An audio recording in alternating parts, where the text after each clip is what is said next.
Now let me show you a beautiful sunrise. ખૂબ જ સુંદર સવાર. અને આ છે આ રિઝોર્ટનો હાઈવે સાઈડનો વ્યૂ, અને એની બરોબર પાછળ જે છે એ સી વ્યૂ. એના રૂમ પણ તમને દેખાડું. સાથે આ રિઝોર્ટમાં રૂમ્સની સાથે સાથે ક્લબ હાઉસથી માંડી અને બ્રેકફાસ્ટ સુધીની જે ફેસિલિટીઝ છે એ તમને હું દેખાડીશ. અને હા, તમને એક વાતની ચોખવટ કરી દઉં, આ કોઈ પેઇડ વિડીયો નથી, કોઈ સ્પોન્સર્ડ વિડીયો નથી. ઘણા લોકો કહેતા હોય કે સમીરભાઈ તમે જે રિઝોર્ટમાં કે જ્યાં હોટલમાં ઉતર્યા હોય ને એની રૂમ ટૂર કરાવવી, તો અહીંયા રૂમની જગ્યાએ તમને આખી રિઝોર્ટ ટૂર કરાવી ખ્યાલ પડે કે દ્વારકામાં આવો પણ એક રિઝોર્ટ છે. તો સૌથી પહેલાં તો અમે જે ટાઈપના રૂમમાં રોકાણા હતા એ જ ખાટલા બીજો રૂમ તમને દેખાડું, કારણ કે અમે ઓલરેડી 2 દિવસ ત્યાં રોકાયા છીએ, તો ત્યાં સામાન ને બધું એમને પડ્યું હોય મળી જાય. એનો ગેલેરી વ્યૂ, અને બેસ્ટ વાત એ છે કે એની 3 ફ્લોરની ગેલેરીમાં જે આપણા હિન્દુસ્તાનની જે મહાન હસ્તીઓ થઈ ગઈ, ઇવન વર્લ્ડની જે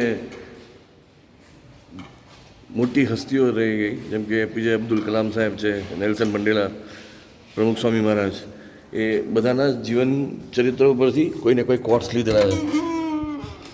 આ જે છે સુપર લક્ઝરિયસ રૂમ છે. એકચ્યુઅલી અમે સેમ રૂમમાં રોકાણા હતા, પણ આમાં ને એમાં ફરક એટલો છે કે આ સી ફેસિંગ છે, અને અમે જે રોકાણા ફર્સ્ટ ફ્લોર એ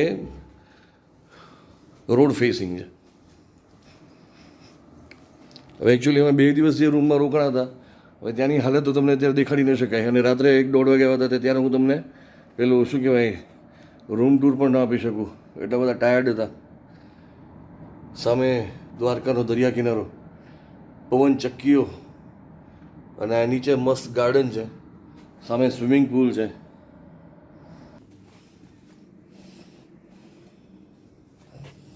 આ જે છે એ સી ફેસિંગવાળા રૂમમાં તમને ચા કોફી જે છે એના પ્રીમિક્સ સાથે મળી રહે. એમાં તમે આરામથી ચા કોફી બનાવી શકો. ઓલમોસ્ટ બધું ઇન્ટિરિયર એવું છે જે અમારા રૂમમાં હતું, તો આમાં અમે રોકાણા છીએ.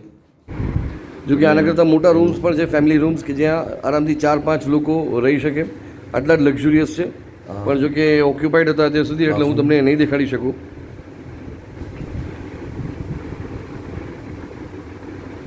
તો વોશરૂમની અને એની કન્ડિશન્સ પણ જે છે એ સેમ છે.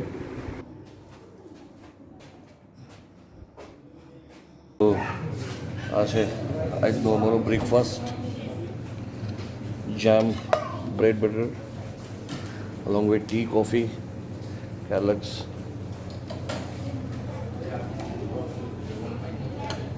ફ્રૂટ્સ,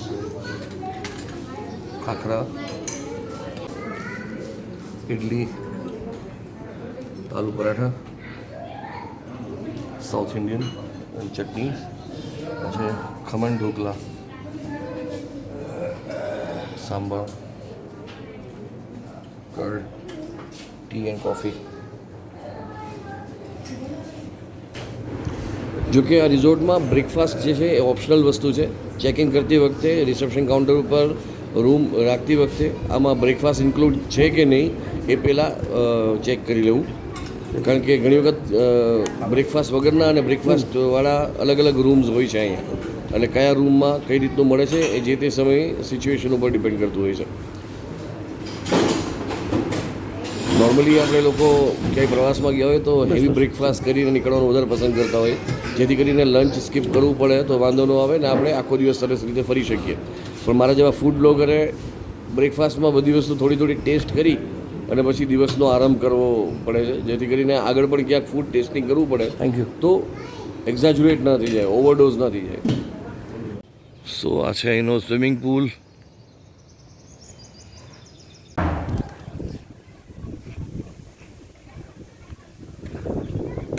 આ છે ગોવર્ધન ગ્રીન્સનું ક્લબ હાઉસ.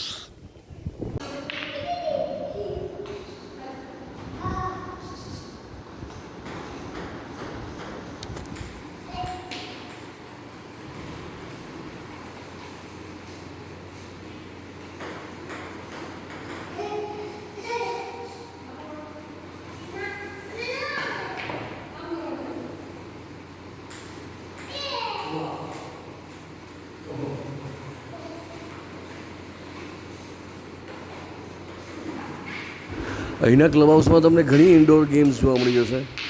પૂલ છે, કેરમ છે, ટેબલ ટેનિસ છે, અને હજુ ટાઈમ પાસ વધારે કરવો હોય તો ગાર્ડન એરિયા છે, ત્યાં પણ તમે બાળકોની સાથે રમી શકો છો. ઇવન એના હટ્સ છે, કિડ્સ માટેનો પ્લે ઝોન છે. હવે વાત અહીંના રૂમના ચાર્જિસની, તો એક યાત્રાનું સ્થળ હોય, પિકનિક પોઈન્ટ હોય કે ટુરિસ્ટ પોઈન્ટ હોય, દરેક સિઝન પ્રમાણે અલગ અલગ એના રેન્ટ્સ હોય, એ તો બહુ સ્વાભાવિક વાત છે. નોર્મલી અત્યારના ઓફ સિઝન જેવો માહોલ છે, કારણ કે સેટરડે ટુ ફ્રાઈડે અહીંયા ટ્રાફિક સાવ ઓછો હોય, અને અહીંયા રૂમના રેન્ટ્સ જે રૂમમાં હું રોકાણો હતો એના 3900 પ્લસ એના નોર્મલ એના રૂમના ચાર્જિસ હોતા હોય છે, અને જે સી ફેસિંગ હતો એના 4100 પ્લસ હોય છે. પણ બાર્ગેનિંગ ઓફ સિઝનમાં થતું હોય છે, જે કોમન મેન કરાવતો હોય એ પ્રમાણે મેં પણ બાર્ગેનિંગ કરાવડાવ્યું હતું, તો બાર્ગેનિંગ થતું હોય. પણ જ્યારે એની પીક સિઝન આવતી હોય, જ્યારે રિઝોર્ટ ફૂલ જતા હોય, ત્યારે નોર્મલી બાર્ગેનિંગ નથી થતું હતું, અને એ સમયે ચાર્જિસ પણ થોડા ડિફર થતા હોય છે. એક વસ્તુ એ તમને હું પહેલાંથી ચોખવટ કરી દઉં. અને જે ફેમિલી રૂમ છે એના 6600 હોય છે. હવે તમને થતું હશે દ્વારકામાં તો ઘણા બધા રિઝોર્ટ્સ છે, તો અહીંની જ કેમ રૂમ ટૂર આપી. એકચ્યુઅલી હું 7-8 વર્ષથી જ્યારથી દ્વારકા વધારે આવું છું, ત્યારે તમારી ચેનલ પણ નહોતી, અને યુટ્યુબર પણ નહોતો, એક રેડિયો જોકી હતો. એ સમયથી જ્યારે ફેમિલી સાથે આવું છું ને, ત્યારે વધીને કદાચ 1-2 વખત જ હું બીજે ક્યાંય રોકાણ હોઈશ, જ્યારે અહીંયા બધા રૂમ્સ ઓક્યુપાઈડ હશે ત્યારે. બાકી હું મોટાભાગે પ્રિફર અહીંયા જ કરું છું, અને મારા નોલેજ પ્રમાણે કદાચ દ્વારકાનું સૌથી પહેલું રિઝોર્ટ જે છે એ આ હતું. કદાચ બીજું કોઈ હોય તો મારા ધ્યાનમાં નહોતું, પણ જ્યારે તમે દ્વારકા આવો ને ત્યારે લેફ્ટ સાઈડ સૌથી પહેલાં આ જ આવે છે. હવે આપણે નેક્સ્ટ વિડીયો જે એ અહીંના ભડકેશ્વર મહાદેવનો તમને દેખાડીશ. અહીંયા દ્વારકાના દરિયા કિનારે જઈશું, ભડકેશ્વર મહાદેવના દર્શન કરીશું, અને પછી ત્યાંથી દ્વારકાની બીજી અલગ અલગ જગ્યાએ આપણે ફરશું. ફિલહાલ તો આ વિડીયો તમને કેવો લાગ્યો હોય કહેવાનું ભૂલતા નહીં. મળીએ છીએ નેક્સ્ટ વિડીયોમાં. જય જય ગરવી ગુજરાત, જય શ્રી દ્વારકાધીશ.